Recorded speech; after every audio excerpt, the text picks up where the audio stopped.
عربی زبان کا لفظ ہے، اس کا معنی ہوتا ہے تصدیق کرنا اور اقرار کرنا۔ تصدیق اور اقرار یہ اس کا لغوی معنی ہے۔ شرعی معنی ایمان کا کیا ہے؟ اعتقاد بالقلب و اقرار باللسان و عمل بالجوارح، دل سے اعتقاد رکھنا، زبان سے اقرار کرنا اور اعضاء سے عمل کرنا۔ جو اعضاء جوارح اللہ رب العالمین نے عطا فرمائے ہیں ان سے عمل کرنا، یہ ہے ایمان۔ یا جس کو سلف نے اس طریقے سے کہا کہ ایمان 5 نون کا مرکب ہے۔ کیا کیا؟ اقرار باللسان نمبر 1، اقرار باللسان نمبر 2، تصدیق بالجنان نمبر 3، عمل بالارکان نمبر 4، یزید بطاعت الرحمن اور نمبر 5، ینقص بطاعت الشیطان۔ 5 نون کا مرکب ہے، اور یہ 5 نون کہاں ہے؟ ہر جملے کے آخر میں آپ غور کریں، ہر جملہ نون پر ختم ہوتا ہے۔ تو یہ 5 نون سلف نے کہا کہ یہ ایمان کی شرعی تعریف ہے۔ نمبر 1، اقرار باللسان، نمبر 2، تصدیق بالجنان، نمبر 3، عمل بالارکان، نمبر 4، یزید بطاعت الرحمن اور نمبر 5، ینقص بطاعت الشیطان۔ یعنی زبان سے اقرار کرنا، زبان سے اقرار کرنا، دل سے تصدیق کرنا اور ارکان کے ذریعے عمل کرنا، یعنی جسم کے اعضاء کے ذریعے سے عمل کرنا۔ یہاں تک تو اس سے پہلے جو مختصر تعریف بیان کی گئی وہاں اس کا ذکر کیا گیا۔ مزید 2 چیزیں جو اضافے کی ہیں وہ کیا؟ کہ یہ اعتقاد رکھنا کہ ایمان اللہ کی اطاعت و فرما برداری سے بڑھتا جاتا ہے۔ ایمان کے اندر کمی اور بیشی ہوتی ہے۔ ایمان میں بڑھوتری کب ہوتی ہے؟ جب اللہ رب العالمین کی اطاعت کی جائے، اور اگر حضرت شیطان لعنہ اللہ کی اطاعت کی جاتی ہے تو پھر ایمان گھٹتا چلا جاتا ہے۔ تو یہ ایمان کے بڑھنے اور گھٹنے کا اعتقاد رکھنا یہ بھی ایمان کی تعریف میں داخل ہے سلف کے نزدیک۔ ایمان کے ارکان کیا ہیں اور اس کی دلیلیں کیا ہیں؟ کہتے ہیں ایمان کے 6 ارکان ہیں جن پر اللہ رب العالمین کا قول سورہ بقرہ آیت نمبر 177 میں جس کی دلالت یا جس کی دلیل موجود ہے۔ اللہ رب العالمین فرماتا ہے کہ لیس البر ان تولوا وجوہکم قبل المشرق والمغرب ولكن البر من آمن باللہ والیوم الآخر والملائکۃ والکتاب والنبیین۔ نیکی یہ نہیں ہے کہ اپنے چہروں کو مشرق و مغرب کی طرف کر لو، لیکن نیکی اس شخص کی نیکی ہے جو اللہ پر ایمان لایا، یوم آخرت پر ایمان لایا، فرشتوں پر ایمان لایا، کتابوں پر ایمان لایا، نبیوں پر ایمان لایا۔ تو یہاں تک آپ دیکھ رہے ہیں کہ اس آیت کریمہ میں 5 ارکان کا بیان کیا گیا ہے۔ ایمان باللہ پہلا رکن، ایمان بالیوم الآخر دوسرا رکن، ایمان بالملائکہ تیسرا رکن، ایمان بالکتب چوتھا رکن، اور ایمان بالانبیاء والرسل 5واں رکن۔ چھٹا رکن تقدیر کا باقی ہے جس کا ذکر قرآن کریم کی دوسری صورت میں کیا گیا ہے، سورہ قمر وغیرہ کے اندر، اور اس کے بارے میں تفصیل سے کل کے درس میں آپ کے سامنے بات رکھی گئی تھی۔ حدیث کے اندر کیا دلیل ہے اسلام کے ارکان کے حوالے سے؟ تو حدیث جبریل آپ کے سامنے پیش کی جا چکی ہے کہ جب انہوں نے اللہ کے رسول صلی اللہ علیہ وسلم سے اسلام کے بارے میں سوال کیا، ایمان کے بارے میں سوال کیا، تو آپ نے کہا، یہ حدیث جبریل ایمان بالملائکہ وغیرہ کے اندر گزر چکی ہے تفصیل کے ساتھ۔ تو جب اللہ کے رسول صلی اللہ علیہ وسلم نے جبریل امین سے ایمان کے بارے میں پوچھا تو جبریل نے جواب دیا کہ ایمان، اللہ کے رسول صلی اللہ علیہ وسلم نے جبریل کے سوال کے جواب میں کہا کہ ایمان یہ ہے کہ تم اللہ پر ایمان لاؤ، اور اس کے فرشتوں پر، اس کی کتابوں پر، اس کے رسولوں پر، یوم آخرت پر۔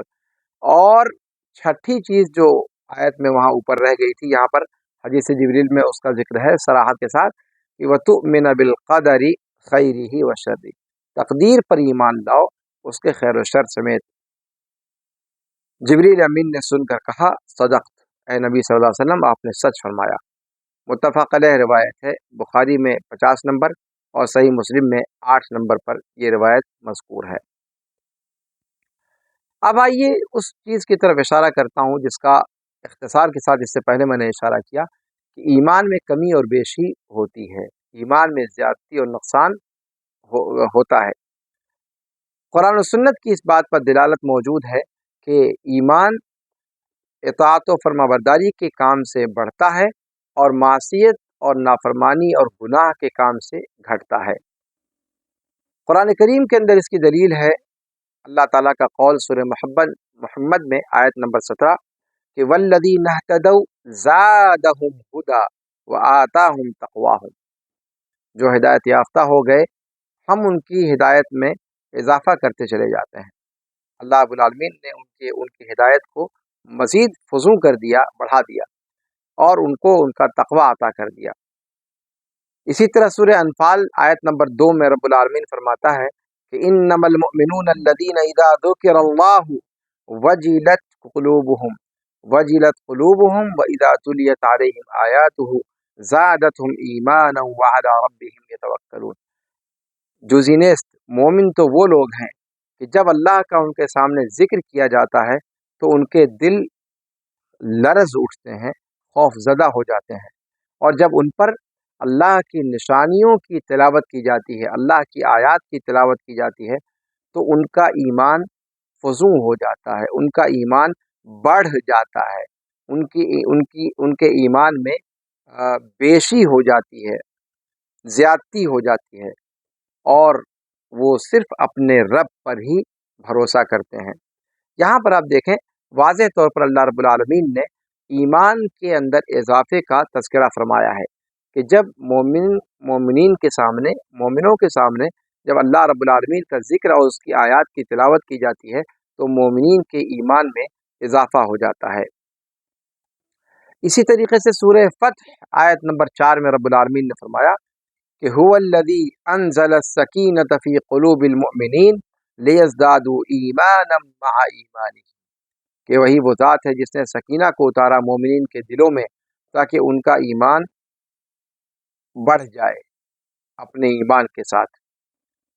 حدیث کے اندر اللہ کے رسول صلی اللہ علیہ وسلم کا قول ہے کہ یخرج من النار من کان فی قلبہ مثقال ذرۃ من ایمان، کہ جنت سے یا جہنم سے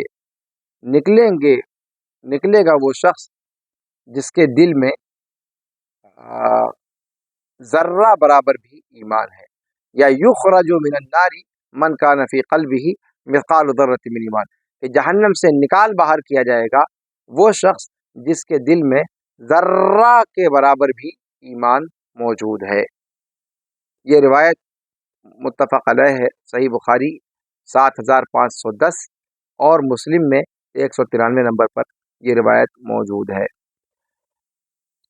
اسی طریقے سے اللہ کے رسول صلی اللہ علیہ وسلم نے فرمایا کہ ایمان کی 70 سے زائد شاخیں ہیں، جن میں سے سب سے بلند لا الہ الا اللہ ہے، اور جس میں سے سب سے نیچے تکلیف دہ چیز کو راستے سے ہٹا دینا ہے، اور حیا اور شرم یہ ایمان کی شاخوں میں سے ایک شاخ ہے۔ یہ روایت صحیح مسلم کتاب الایمان میں ذکر کی گئی ہے، حدیث کا نمبر ہے 57۔ اب آئیے مرتکب کبیرہ کا کیا حکم ہے، اس کو دیکھتے ہیں۔ بڑے گناہ کا ارتکاب کرنے والا کیا وہ مومن باقی رہتا ہے یا پھر ایمان کا حکم اس سے ساقط ہو جاتا ہے؟ کہتے ہیں کہ بڑے بڑے گناہ دو قسم پر ہیں، ان میں سے بعض گناہ وہ ہیں جو انسان کو کافر بنا دیتے ہیں، اور بعض گناہ وہ ہیں جو بڑے تو ہیں لیکن انسان کو کفر تک نہیں پہنچاتے، یعنی کافر نہیں بناتے۔ وہ گناہ جو انسان کو، وہ کبیرہ گناہ جو انسان کو کافر بنا دیتا ہے، وہ ہے اللہ رب العالمین کے ساتھ شرک کرنا، اس لیے کہ یہ سب سے عظیم گناہ ہے، سب سے بڑا گناہ ہے جس کے ذریعے اللہ رب العالمین کی نافرمانی کی گئی۔ اور اعتقاد کے اندر جو نفاق ہوتا ہے اور اللہ اس کے رسول کو برا بھلا کہنا، یہ ساری کی ساری چیزیں یہ اس کبیرہ گناہ کے قبیل سے ہیں جو انسان کو کافر بنا دیتے ہیں۔ یعنی اللہ رب العالمین کے ساتھ شرک یا عقیدے کا نفاق یا اللہ اس کے رسول کو برا بھلا کہنا، یہ ساری کی ساری چیزیں انسان کو اسلام کے دائرے سے نکال کر کفر کے دائرے میں پہنچا دیتی ہیں۔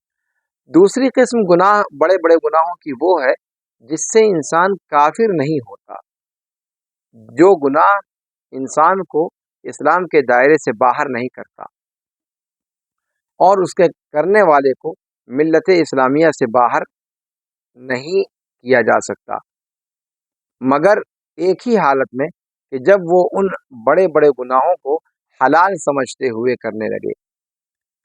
اور یہاں یہ دوسری قسم جو ہے، یہاں پر بڑے گناہ سے مراد وہ سارے گناہ ہیں جو کفر سے کمتر ہیں، جو کفر سے کمتر ہیں، جس کا ذکر اس سے پہلے گزرا ہے۔ اس کے اندر قتل بھی داخل ہے، ربا، سود خوری بھی داخل ہے، زنا وغیرہ، یہ ساری کی ساری چیزیں داخل ہیں۔ تو یہ جو گناہ ہیں یہ کبیرہ گناہوں میں سے ہیں، لیکن یہ گناہ کرنے والے کو اسلام کے دائرے سے خارج نہیں کرتے۔ کتاب و سنت کی دلیلیں اس بات پر متوفر ہیں کہ کبیرہ گناہوں کا ارتکاب کرنے والا بندہ ان کبیرہ گناہوں کا جن کا ارتکاب کفر نہیں ہے، گناہ کبیرہ کا ارتکاب، ان گناہوں کا ارتکاب کرنے والا کبائر میں سے وہ مومن ہے، ناقص الایمان ہے، یعنی مومن تو ہے لیکن اس کا ایمان ناقص ہے، اور اسی لیے اس کو فاسق اور عاصی کہا جائے گا۔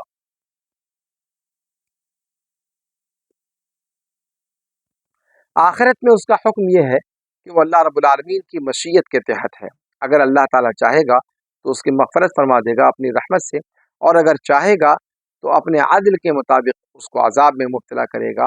لیکن عذاب میں مبتلا اگر کیا بھی گیا تب بھی وہ جہنم میں ہمیشہ نہیں رکھا جائے گا، بلکہ اس کا ٹھکانہ جنت کی طرف ہوگا۔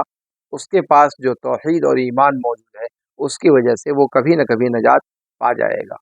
اللہ رب العالمین نے فرمایا، ان اللہ لا یغفر ان یشرک بہ ویغفر ما دون ذلک لمن یشاء ومن یشرک باللہ فقد ضل ضلالا بعیدا۔ یقیناً اللہ رب العالمین اس بات کی مغفرت نہیں کرے گا کہ اس کے ساتھ شرک کیا جائے، اور مغفرت فرما دے گا ان تمام گناہوں کی جو اس سے کم تر ہیں، یعنی شرک سے کم تر ہیں، جس کے لیے چاہے گا۔ اور جس نے اللہ رب العالمین کے ساتھ، جو اللہ رب العالمین کے ساتھ شرک کرتا ہے، وہ دور کی گمراہی میں مبتلا ہو جاتا ہے۔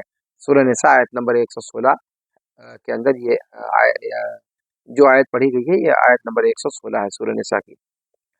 صحیحین میں انس بن مالک رضی اللہ عنہ وارضا سے مروی ہے، وہ اللہ کے رسول صلی اللہ علیہ وسلم سے روایت کرتے ہوئے کہتے ہیں کہ جہنم سے ہر وہ شخص نکالا جائے گا جو لا الہ الا اللہ کہتا ہے، جس نے لا الہ الا اللہ کہا اور اس کے دل میں ایک جو برابر بھی خیر باقی ہے، وہ جہنم سے نکالا جائے گا۔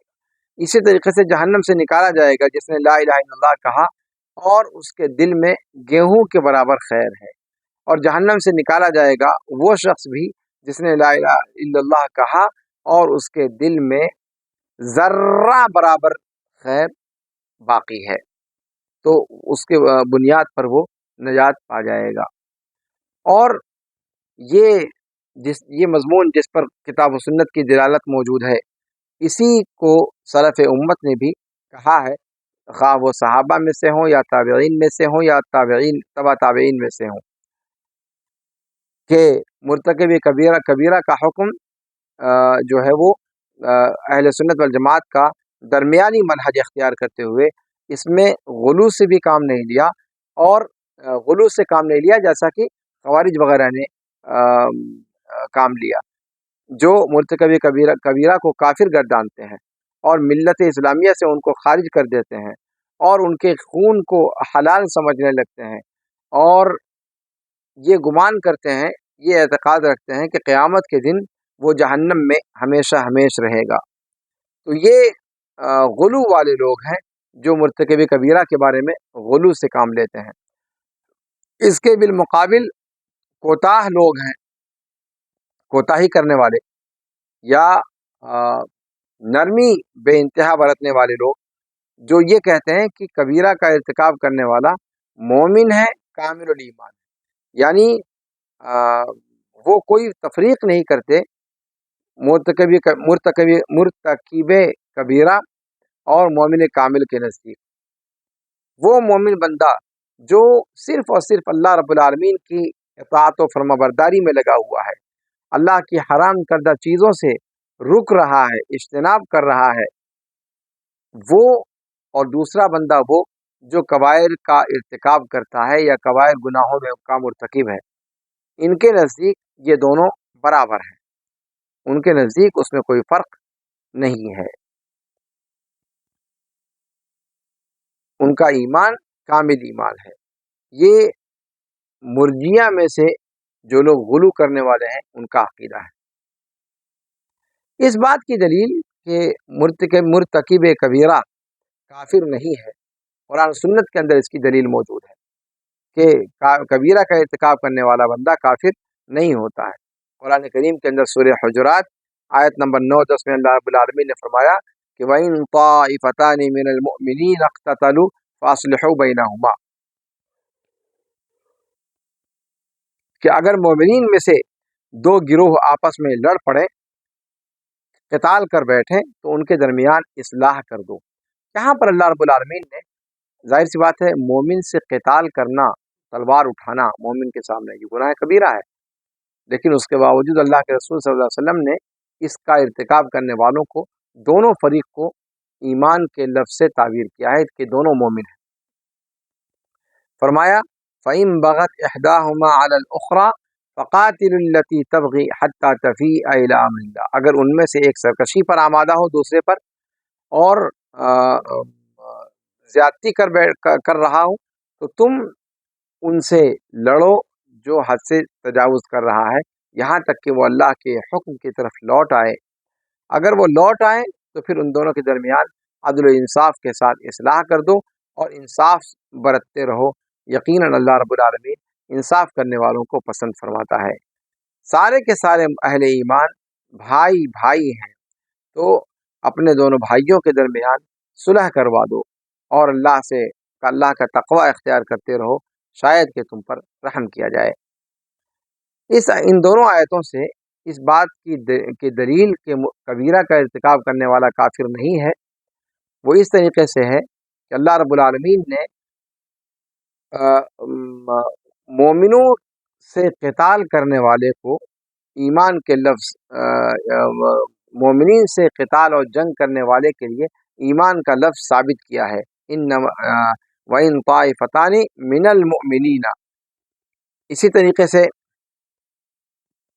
بعض گروہوں میں سے جو باغی ہے، بعض پر بغاوت کے طور پر کھڑا ہوا ہے اور یہ کبائر میں سے ہے، لیکن اس کے باوجود اللہ رب العالمین نے ان کو بھائی بھائی بنایا اور مومنین کو حکم دیا کہ وہ اصلاح کا کام کرتے رہیں اپنے بھائیوں کے درمیان، وہ بھائی جو ان کے ایمان میں بھائی ہیں۔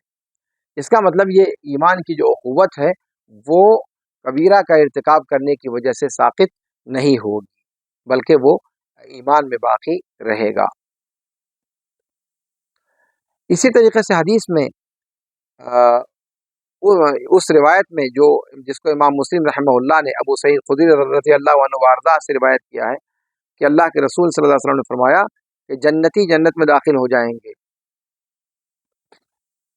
اللہ رب العالمین جسے چاہے گا اپنی رحمت سے داخل کرے گا، اور جہنم والے جہنم میں داخل ہو جائیں گے۔ پھر اللہ رب العالمین فرمائے گا کہ دیکھو جس کے دل میں ایک رائی کے دانے کے برابر بھی ایمان اگر ہو تو اس کو نکال باہر کرو۔ اس حدیث سے دلالت کیسے اس سے دلیل پکڑی گئی کہ کبیرہ کا ارتکاب کرنے والا وہ کافر نہیں ہے۔ اس سے دلیل ایسے ملی کہ ایسا آدمی جو کبائر کا مرتکب ہے وہ جہنم میں ہمیشہ ہمیش نہیں رہے گا، بلکہ وہ جہنم سے نکالا جائے گا، جیسا کہ حدیث میں آیا کہ جہنم سے وہ بندہ بھی نکالا جائے گا جس کے دل میں ادنا ترین ایمان موجود ہے۔ جیسا کہ حدیث اہل ایمان کے تفاوت پر دلالت کرتی ہے، ان کے اعمال کے اعتبار سے، جیسا ان کا عمل ہوگا اس کے اعتبار سے ان کے ایمان کا معاملہ ہوگا۔ اور پھر یہ کہ ایمان گھٹتا اور بڑھتا ہے اس اعتبار سے کہ مومن کس حد تک اطاعت و فرما برداری کا کام کرتا ہے، حرام کردہ چیزوں سے کس حد تک رکتا ہے۔ تو جتنا زیادہ وہ حرام سے رکے گا اور اطاعت و فرما برداری کے کام کرے گا، اس کے ایمان میں بڑھوتری ہوتی جائے گی اور اس کا ایمان قوی اور مضبوط ہوتا جائے گا اور بڑھتا جائے گا۔ لیکن اس کے برخلاف اگر وہ حرام کاموں کا ارتکاب کرتا ہے تو اس کے ایمان میں کمزوری آتی چلی جائے گی۔ تیسرا مبحث ہے احسان کا۔ اسلام کا ہو گیا، ایمان کا ہو گیا، احسان تیسرا مبحث ہے۔ احسان کسے کہتے ہیں؟ اللہ رب العالمین کی نگرانی کا خیال رکھنا، خفیہ طور پر بھی اور علنی طور پر بھی۔ ایسی ذات کی نگرانی کی طرح سے تصور کرے کہ جس سے وہ محبت کرتا ہے اور جس سے ڈرتا ہے، جس کے ثواب کی امید کرتا ہے اور جس کے عذاب سے ڈرتا ہے، اور فرائض کی محافظت کر کے، نوافل کا اہتمام کر کے، اللہ کی حرام کردہ اور مکروہ کردہ چیزوں سے اجتناب برت کر۔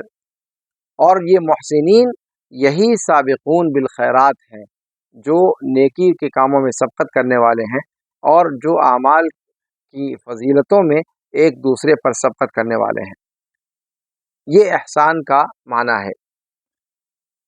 اس کی دلیل قرآن کریم کے اندر اللہ رب العالمین کا قول ہے سورہ نحل آیت نمبر 128 میں کہ ان اللہ مع الذین اتقوا والذین هم محسنون، یقیناً اللہ ان کے ساتھ ہے جو تقوی شعار ہیں اور ان لوگوں کے ساتھ ہیں جو محسنین ہیں، جو احسان کے ساتھ اپنے اعمال انجام دینے والے ہیں۔ حدیث میں احسان کے بارے میں جو تفصیل آئی ہے وہ حدیث جبریل کے اندر آئی ہے۔ انہوں نے یعنی جبریل امین نے اللہ کے رسول صلی اللہ علیہ وسلم سے سوال کیا کہ مجھے احسان کے بارے میں بتلائیے، تو آپ صلی اللہ علیہ وسلم نے فرمایا کہ تم اللہ کی عبادت اس طریقے سے کرو گویا کہ تم اسے دیکھ رہے ہو، اور اگر تم اسے نہیں دیکھ سکتے تو پھر یہ سمجھو کہ وہ تمہیں دیکھ رہا ہے۔ اس کی تقریر اس سے پہلے گزر چکی ہے۔ اب آئیے یہ دیکھتے ہیں کہ اسلام، ایمان اور احسان کے درمیان رشتہ کیا ہے۔ اسلام، ایمان اور احسان کے درمیان رشتہ کیا ہے؟ حدیث جبریل کے اندر جیسا کہ آپ نے دیکھا، اسلام، ایمان اور احسان ان تینوں کا ذکر آیا ہے، اور یہ حدیث جبریل امین بطور خاص آپ صلی اللہ علیہ وسلم کے پاس تشریف لائے اور سوال کی شکل میں آپ صلی اللہ علیہ وسلم کے سامنے ان موضوعات کو رکھا تاکہ آپ صلی اللہ علیہ وسلم لوگوں کے سامنے جواب دیں، صحابہ کرام کے سامنے میں جواب دیں، اور مقصد جبریل کا یہ تھا کہ وہ لوگوں کو دین سکھلائیں، اس طریقے سے سوال جواب کا راستہ اختیار کر کے۔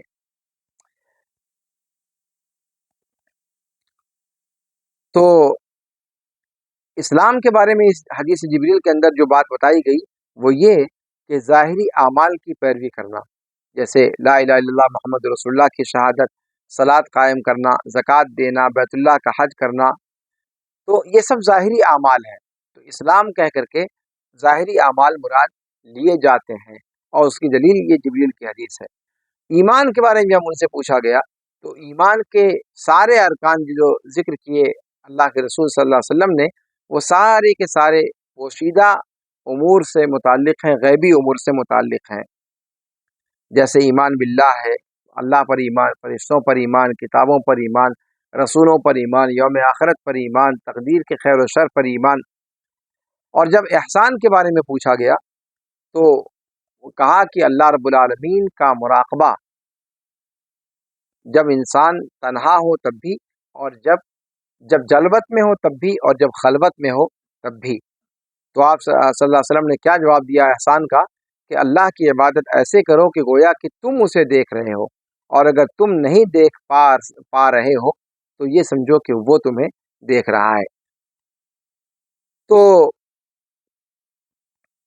جب اسلام، ایمان اور احسان تینوں ایک ساتھ ذکر کیے جائیں تو تینوں کا الگ الگ معنی ہوگا، الگ الگ یعنی خاص معنی ہوگا تینوں کا اپنے اپنے اعتبار سے۔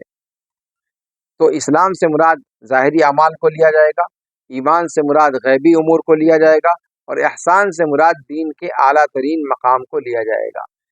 لیکن جب اسلام الگ ذکر کیا جائے تو اس کے اندر ایمان داخل ہوگا، اور جب ایمان اکیلے بولا جائے تو اس میں اسلام داخل ہوگا، اور جب احسان اکیلے بولا جائے تو اس کے اندر اسلام اور ایمان دونوں ہی داخل ہوں گے۔ تو یہ اسلام، ایمان اور احسان کے بارے میں مختصراً آپ کے سامنے بات بیان کی گئی۔ کل کے درس میں انشاءاللہ ولا اور برا پر گفتگو ہوگی۔ اللہ رب العالمین سے دعا ہے کہ اللہ رب العالمین جو باتیں بتائی جاتی ہیں ان کو صحیح طریقے سے سمجھنے اور ان کے مطابق اپنا عمل بنانے کی اللہ رب العالمین ہمیں توفیق دے۔ جب تک زندہ رکھے سلف کے عقیدے پر کتاب و سنت کا شیدائی بنا کر کے زندہ رکھے، اور جب ہمارا خاتمہ ہو تو اللہ رب العالمین ہمارا حشر انبیاء، صدیقین، شہداء اور صالحین کے ساتھ فرمائے۔ ھذا وصلی اللہ وسلم علی نبینا محمد وعلی آلہ وصحبہ اجمعین۔ سبحانک اللہم وبحمدک، اشہد ان لا الہ الا انت، استغفرک واتوب الیک۔ والسلام علیکم ورحمۃ اللہ تعالی وبرکاتہ۔